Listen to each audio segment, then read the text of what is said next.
Hey, welcome back to Low and Slow. Today we are working on the Civic.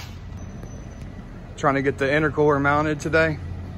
I guess the plan is to get that mounted and get the piping ran. Once all that's done, then I can start moving on to other stuff like fuel injectors and fuel pump. But right now I'm trying to mock it up in the middle, try to be as center as I can and work with the pipes that I have, which is, like I said, it's a universal eBay kit. So I don't know if I have to add or buy any more, but this is where I'm at with it so far. I just started on it. You see, we got this side looking pretty good. Like I said, this isn't bolted in. This is just trying to find the best way to route it before I bolt it all down. So this side right here will wrap around, but obviously the pipes right here are too long. So you can see how that comes under the compressor housing right there. And then these are too long, so I need to cut one of these probably around here. The only problem is it's not going to have this. It's not going to have this this lip on it, and this lip helps hold the little silicone couplers on there. So that'd be the only problem with cutting this, but at least I would have it maybe on one side. Yeah, I would have it right here. I would have the lip on this side. So that's what we're gonna do. So right now I have everything hooked up. It is all connected, and it's pretty center. That's about a 1/4 inch off, but you know, I might be able to wiggle that a little bit depending on how big I make the hole for the bolts to drop through. But you're not really going to notice that. I don't really care about that. So she's all in there. So the next thing I'm going to do is drill some holes to the top of this, drill some holes to the bottom, and then waller this hole out so I can drop the bolt and nut straight through. All right, so I marked this out with some whiteout. I basically just took the whiteout, put it where I wanted it, and then put the whiteout right up here against this edge and just kind of followed it up. It looks like it's a little off right now, but I moved it. Followed it right up here and kind of put a line where I wanted to drill. I had to take the headlights out so I can get this bumper bar off. And I basically marked it where I wanted it. I'll move it over. Marked it where I wanted it. I drilled the big holes like I told you I was going to do, the waller them out. And then I used a magnet to drop the bolt through the hole, through the bottom. So I did put some washers on here because the bolts that I have were a little bit too long, and I didn't want to risk damaging the intercooler, so I just put a couple washers on there and a lock washer. So she's on there, she's not going anywhere. And next thing you do is put this bumper bar back on and put the intercooler piping on to make sure everything fits right. I got the intercooler bolted on. I got all the pipes hooked up. Cold side all the way up to the turbo. You guys can see that. All the way around, but I need to get a 3-inch to a 2.5 inch coupler right here, because I have an aftermarket throttle body, so it's too big for the couplers that I have. I got this little extension piece that's going to have to go right here, and then get a coupler for here to 2.5. So I'm going to go search for that right now. But the intercooler is bolted on. Looking pretty good. All right, guys, I'm going to finish off right here. I have all the piping hooked up, like I said.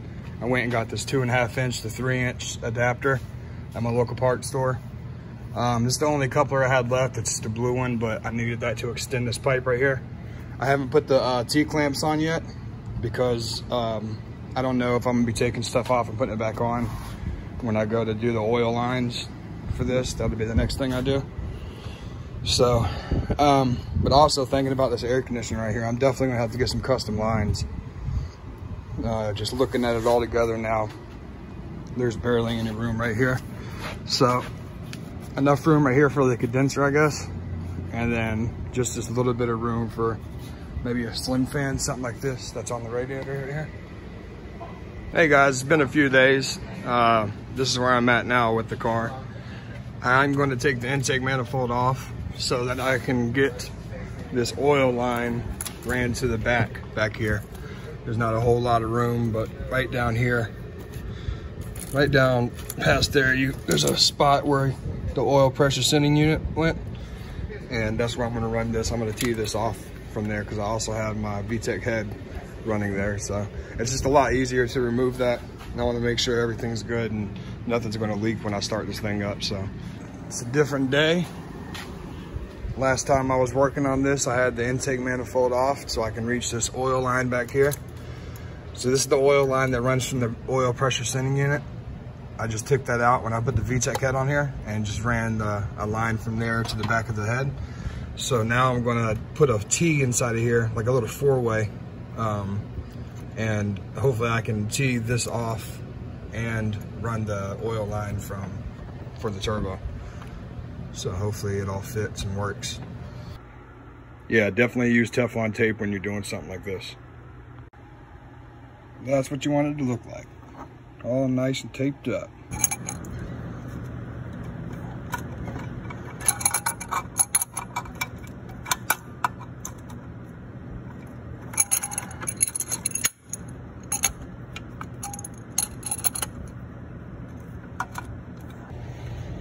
All right, guys, so when you put one of these in, you want to make sure that you spin it in far enough to where it's in there, but you don't want to keep turning it once it gets tight. These brass fittings will break. They're not strong, the brass and aluminum ones they make, so it's not worth trying to spin it all the way in there and end up breaking it off, and then you got a whole another problem on your hands. Just tighten it until it's snug. You know, you can't really push with your hand. That's where you want it to be. You don't want to keep turning it in there. All right, so there it is. Got both lines hooked up. The bottom of it is blocked off. She should be good to go. On to the next. So right now I'm at the resistor box that I have to put in.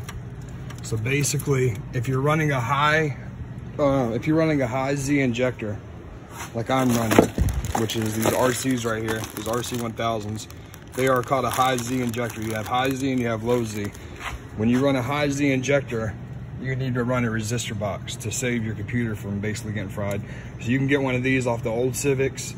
I believe the 92 to 95. I think maybe the old Integras might have them. But yeah, you can get one of those from a junkyard.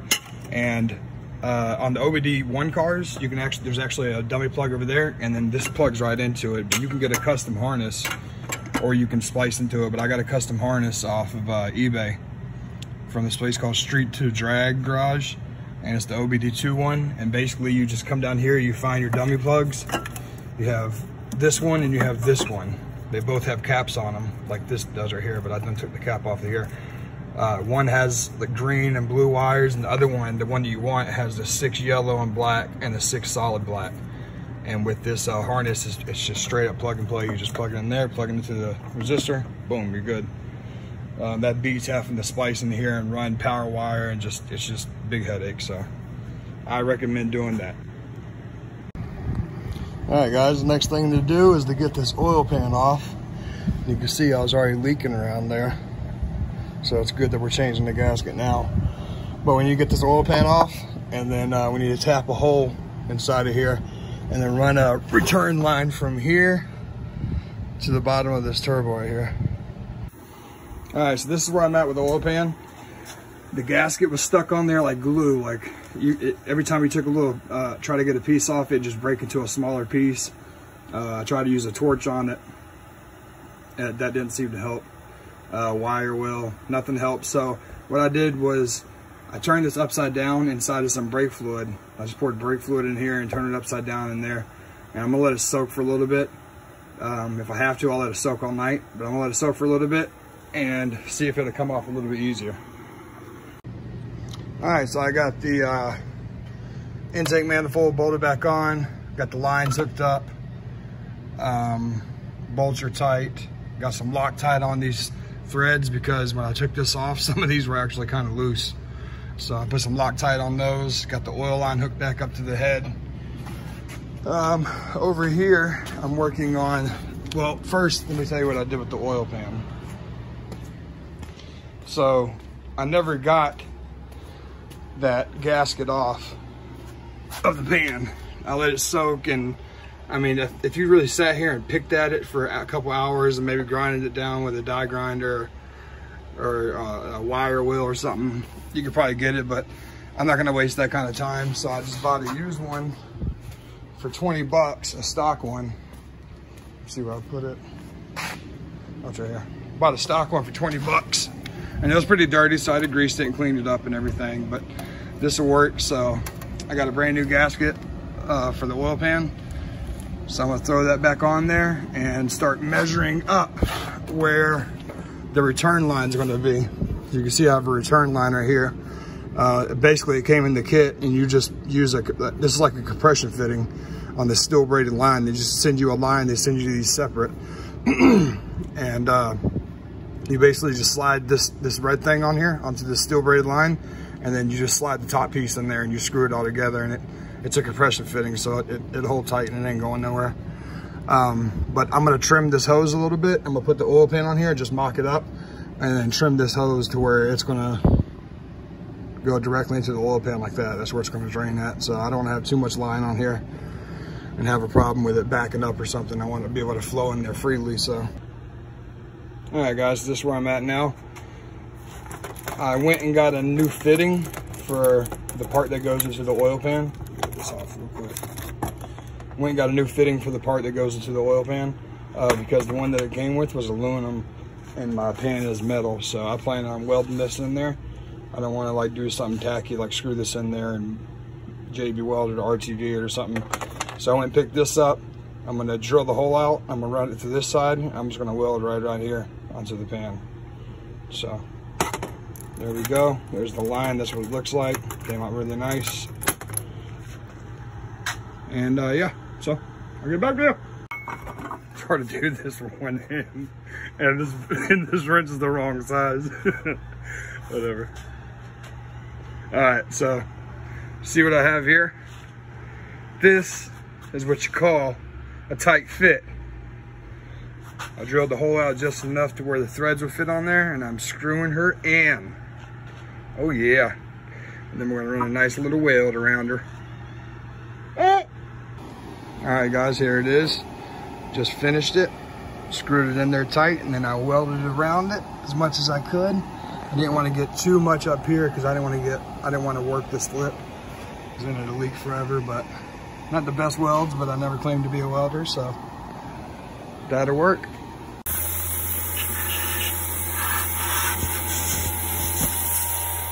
All right guys, this is where I'm at right now. I got the oil line on there, fitting all connected, all the way back down to the oil pan. Oh yeah, she's in there. That'd be nice to put some black spray paint on here just to clean it up, make it look a little nicer, but I really like the way that came out. That is clean. Last time I did this, like 12 years ago, I just ran a rubber hose from there to the oil pan. So definite upgrade. Looking good. All right, so that's gonna be it for this video. Tomorrow or maybe the following day, I should have this car wrapped up. So one more video and we should have it on the road. All right, thanks for watching. See you later.